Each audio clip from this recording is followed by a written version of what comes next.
Welcome to Zentangle Project Pack No.11. This is day 6. My name is Rick. Hi, I'm Maria, and we're going to do a little fragment and reticula on this phi tile. I'm going to find my little sweet spots here and mark them very carefully with my little pencil. And I'm going to do it on both sides and both ends.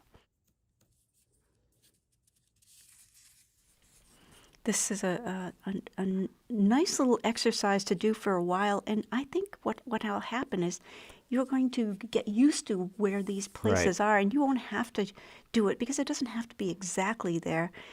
It just has to be You get that sense of, You'll get that sense of where it is. Near 2/3, but Yeah.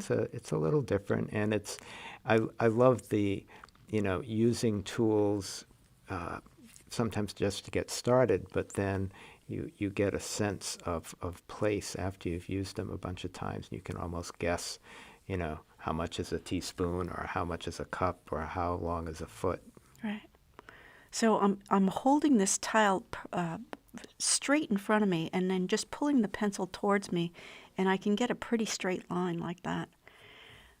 And what I'm doing is I find this sweet spot that I want to focus on right here. And I'm going to put down my first square. So she's setting up a reticula, but she's doing it by drawing the first, in this case, square, the first part of it. And that, like she said, is just centered right on that. And I love that deliberate, non-deliberate stroke there. So I'm working back and forth with my graphic 1, which is the heavier, bolder pen here. And what I'm going to do is I'm going to drop some lines that are going to mimic the ones that are so here. She'll use that square to as the seed for the whole reticula. Right. So here I go with my 01. And you can see that I'm really not concerned about the lines being straight, just straight-ish. I kind of want some character to this one. So it's a really good counterbalance to my straight lines. I know. That's right, yeah. Who's it? Jack Sprat could eat no fat. Right. His wife could eat no lean. So here we got the start of this reticula, and I'm going to mimic the other way too. I really loved doing this tile. This was fun. Well, I like the lightness of how you're holding or drawing the reticula. And there's this difference in texture as you draw it as well. Okay, so I'm going to go in and aura the inside of each one of these squares, and I'm using my 01. A nice aura. And following the wiggly, the casualness of the line there. I like that. That makes me sound more sophisticated. Right, the casual line. The casual line.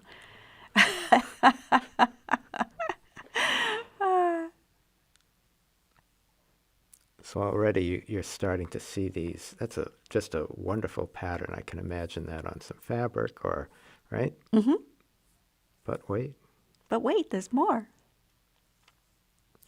So I tried to give you a very clear indicator of what that square is. I don't want you to touch that until the end. Right now I'm going in and adding some detail on the cornice where these squares come together. I'm just putting an X that brings together almost like a molding effect, right? Like it's a mitered. A mitered, yes. How easy is that? Look at that. Like That is too cool. So now a really tight aura. Yeah. I like that you did that phi one with the graphic one. It just really sets it off. So I'm going to go in all of these squares again and give them another border inside, but a little bit closer than the other ones. These are great exercises with your pen. Don't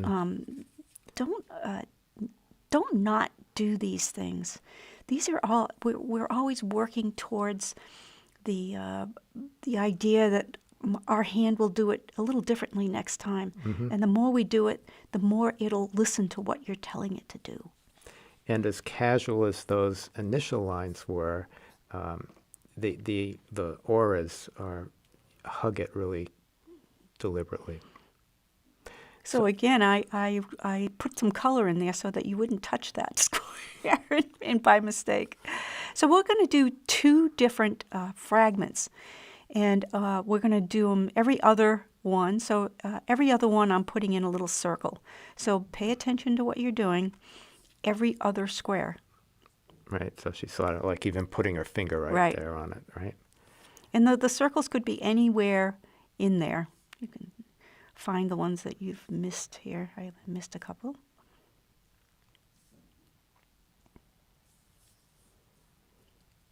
Okay, I think I'm going to go back here. Get Right, the circle, yeah. So it's a version of, it's like a checkerboard or a chessboard of fragments here. Okay, so now we're going to go into the ones that are empty, and we're going to put a diagonal, sort of following that miter in each one, just one diagonal. And you'll notice that she is leaving that small aura untouched. So it's gonna frame whatever is inside the fragments. Looks interesting, right? Right. Okay, so we're going to go in and put in some... It's like a version of beginning of well. Yeah. Beginning of well. Well is a beautiful tangle. I go back to it often because it has such an impact in so many different ways. And I'm going to spin this clockwise, every one of them. So if you think of it coming off that hub in the middle, always going to go clockwise. Yeah, so it's like it sort of looks like in a camera, like that. Yeah, what's that called? Right. Aperture? Yeah, right now I'm blanking on it. That's not what it is? No, it's like the way you set the f-stops. Oh, okay. But it's the aperture, but those little leaves, I think anyways. I'll look it up later. It'll come to you tomorrow, yeah. So now I'm going to go between those lines that went to the corner, and I'm going to add one that gets thicker as it gets to the frame. So shoot for the center right there, and then make the base of it a little heavier. And there's that sense of taking off. So you see when she begins the stroke, she's semi-tracing either on the paper or in the air, that central circle. So you get a nice even connection, like you're winding something on the spool. Or it looks like it's going to take off. Right. Like a little, what do you call those? Those little pinwheels. Pinwheels, yeah. Or a windmill. Mm-hmm. You can see the effect that black is having, making it more exciting. Right, so we're introducing some nice light and dark contrast here.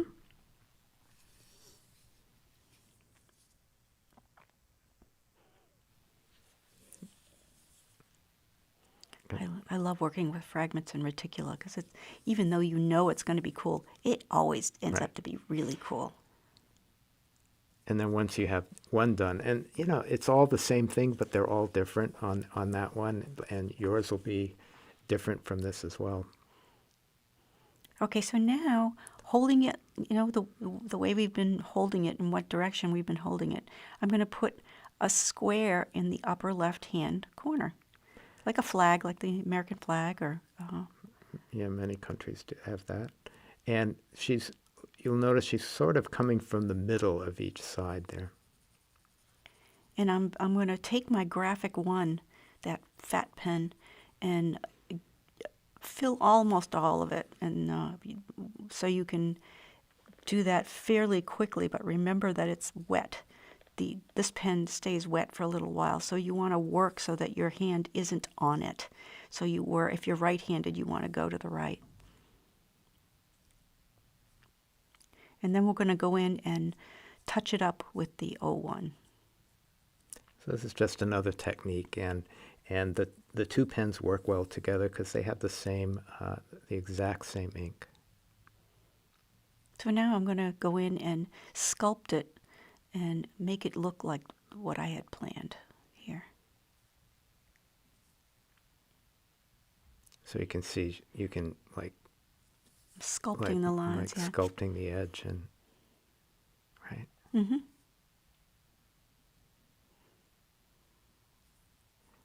Like when I'm sewing, I'll wait to cut all the threads at the end instead of doing it each time, cleaning it up.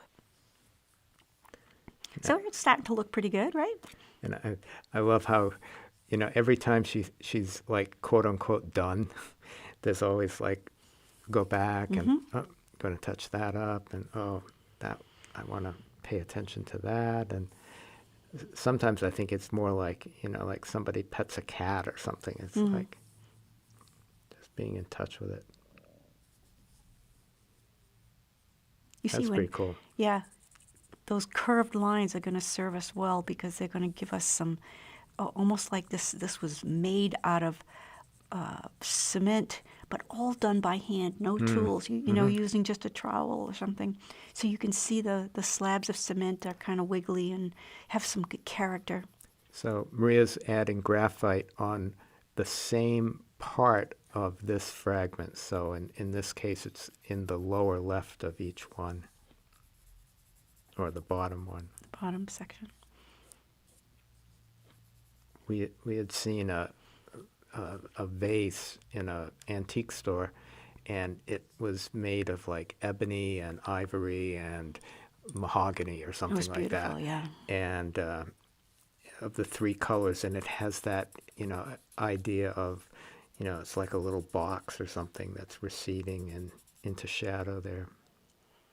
So now we're going to go into that well pattern and color in with the graphite pencil every other one, or something fairly similar to every other one.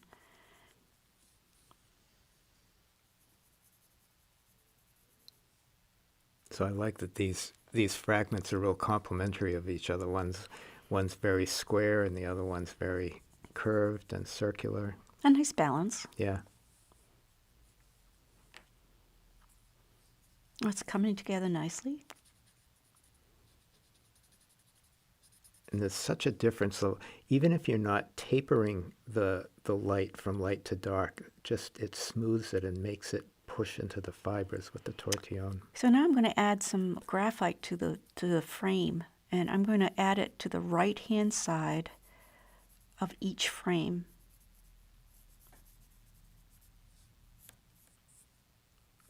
And then, right. So we're really getting some dimensionality, and you can see how valuable that little gap is, that very, very narrow aura gap. It really sets off the inner fragments. It's like a narrow matting or something.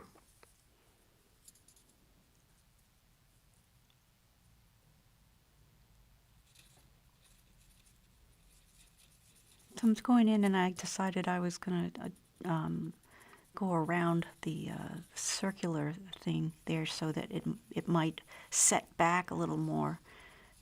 And it pushes that pearl forward. So these are the colors I'm working with. And now we're finally going to get to that magic space right there. And we're going to do like a very abstract, kind of fun,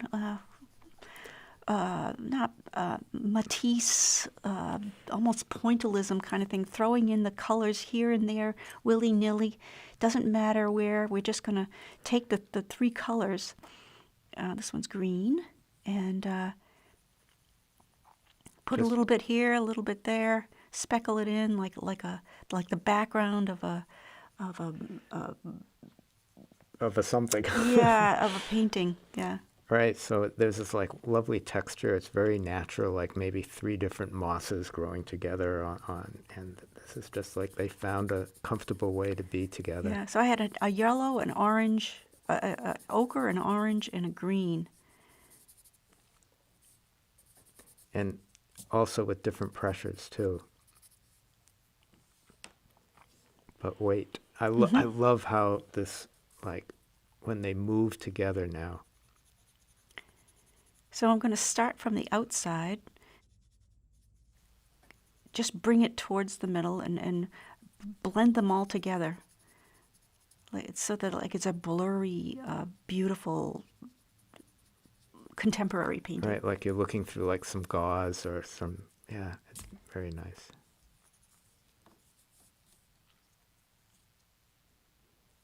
So I'm going to go in and add some more of that orange.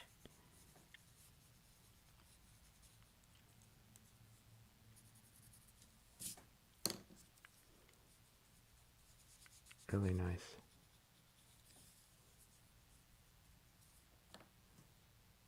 So just to frame it a little bit, she's going to add So some. I'll add some graphite on the outer edges. Pretty heavy-handed. You want that to recede. You can see how fast that happens. Look at that. And I really love how the graphite and the color work together here, and you can blend them so nice.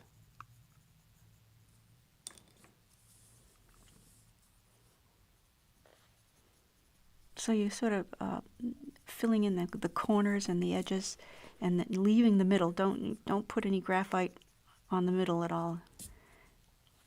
That's really cool. How fun is that? It's like this skylight onto this magic sky, Right. in some coffered ceiling. How fun. Very cool. So you need your chop on there someplace.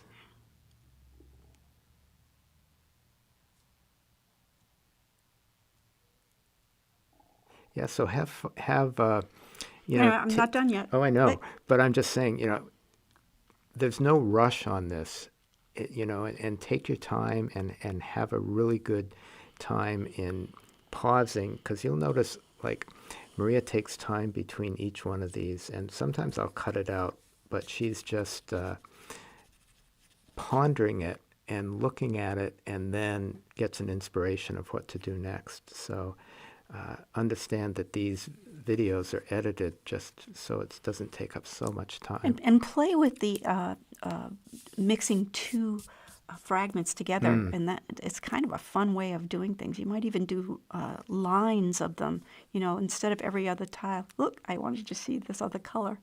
This was my first iteration.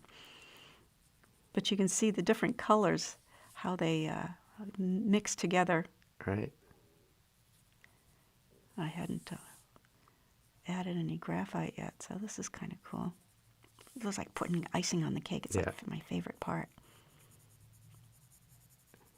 And you might, once it's smoothed in, it's almost like you don't notice it right away, but it just makes it so wonderful.